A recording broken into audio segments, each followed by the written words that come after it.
नमस्कार दोस्तों, मेरा नाम है सोनू सागर। मैथमेटिक्स जानने में आपका बहुत बहुत स्वागत है। दोस्तों, आज के इस वीडियो में हम द्विघात समीकरण होता क्या है उसके बारे में सीखेंगे, उसकी परिभाषा को भी देखेंगे और द्विघात समीकरण को पहचानते कैसे है उसे भी सीखेंगे। तो प्लीज वीडियो में अंत तक बने रहिए, आपको बहुत कुछ जानने को मिलेगा। तो देखिए दोस्तों, आपके सामने मैंने द्विघात समीकरण के कुछ पॉइंट यहाँ पर लिखा हुआ है। सबसे पहले हम इसका समझते हैं परिभाषा।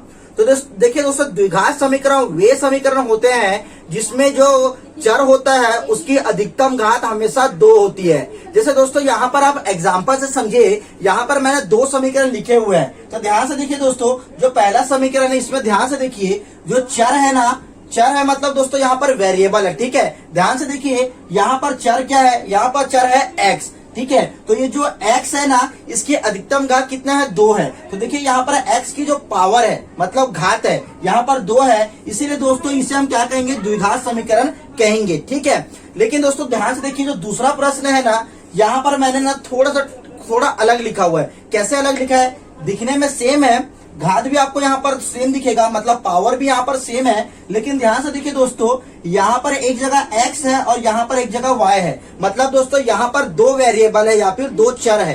क्योंकि यहाँ पर 2 चर है ना, इसीलिए हम इसे क्या कहेंगे, द्विघात समीकरण नहीं कहेंगे। ठीक है, आपको एक बात बता दूं दोस्तों, जो द्विघात समीकरण होता है ना, उसमें केवल एक वेरिएबल होता है या फिर एक चर होता है। जैसे देखिए, जो पहला प्रश्न है, यहाँ भी x है, यहाँ भी x है, मतलब वेरिएबल सेम है। ठीक है, वेरिएबल में कोई फर्क नहीं पड़ा है। लेकिन ध्यान से देखिए, यहाँ पर एक वेरिएबल हो गया, यहाँ पर दूसरा वेरिएबल होगा। क्योंकि यहाँ पर 2 वेरिएबल हो गया ना, इसीलिए हम इसे क्या कहेंगे, ये द्विघात समीकरण नहीं है। जबकि ये द्विघात समीकरण जैसा दिख रहा है, लेकिन ये द्विघात समीकरण नहीं होगा। ठीक है, अब आइए दोस्तों इसके कुछ पॉइंट्स को समझते हैं। तो देखिए दोस्तों, जो द्विघात समीकरण होता है ना, इसका जो मानक रूप होता है मतलब स्टैंडर्ड फॉर्म, मतलब ये दिखता कैसा है, तो ध्यान से देखिए दोस्तों, ये ax² plus bx plus c is equal to 0 जैसा दिखता है। जैसे देखिए दोस्तों, जो पहला समीकरण मैंने लिखा हुआ है, देखिए सेम ऐसा ही दिख रहा है आपको। एक ही जगह पे यहाँ पर 2 लिखा है मैंने।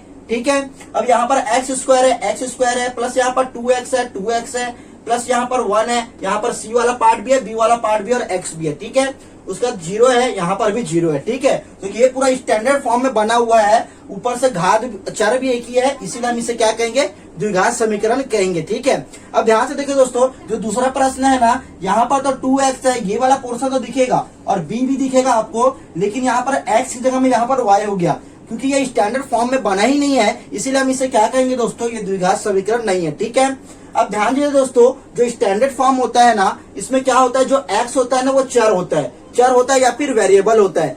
मतलब दोस्तों, ऐसी संख्या जो बदलती रहती है उसे हम चर कहते हैं या फिर वेरिएबल कहते हैं। ये x की जगह में 1 हो सकता है, 2 हो सकता है, 3 हो सकता है, 5 होता है, कभी भी इसका मान बदल सकता है। ठीक है, इसीलिए हम इसे क्या कहेंगे, वेरिएबल कहेंगे। ठीक है, अब ध्यान से देखिए दोस्तों, जो a, b और c है इसमें, ठीक है, a, b और c, ये ना हमेशा अचर होता है या फिर कांस्टेंट होता है। कांस्टेंट मतलब दोस्तों जिसकी वैल्यू फिक्स होती है। अगर a की वैल्यू 5 है तो वो 5 ही रहेगी, वो बदलेगी नहीं। अगर b की वैल्यू 2 है तो 2 ही रहेगी, वो बदलेगी नहीं। और c की वैल्यू 1 है तो 1 ही रहेगी, वो कभी बदलेगी नहीं। ठीक है, अब दोस्तों यहाँ पर देखिए, जो a होता है ना, वो 0 के बराबर नहीं हो सकता। ठीक है, देखो a जो है वो 0 के बराबर अगर हो गया तो क्या होगा, मान लीजिए यहाँ पर मैंने 0 लिख दिया। ठीक है, a की जगह में, तो a 0 का गुणा x² से होगा। अब x² किसी भी संख्या का 0 से गुणा करोगे तो क्या होता है, 0 ही आएगा। तो ध्यान से देखो दोस्तों, जो x² वो समाप्त हो जाएगा और यहाँ 0 बचेगा। अगर x² ही समाप्त हो गया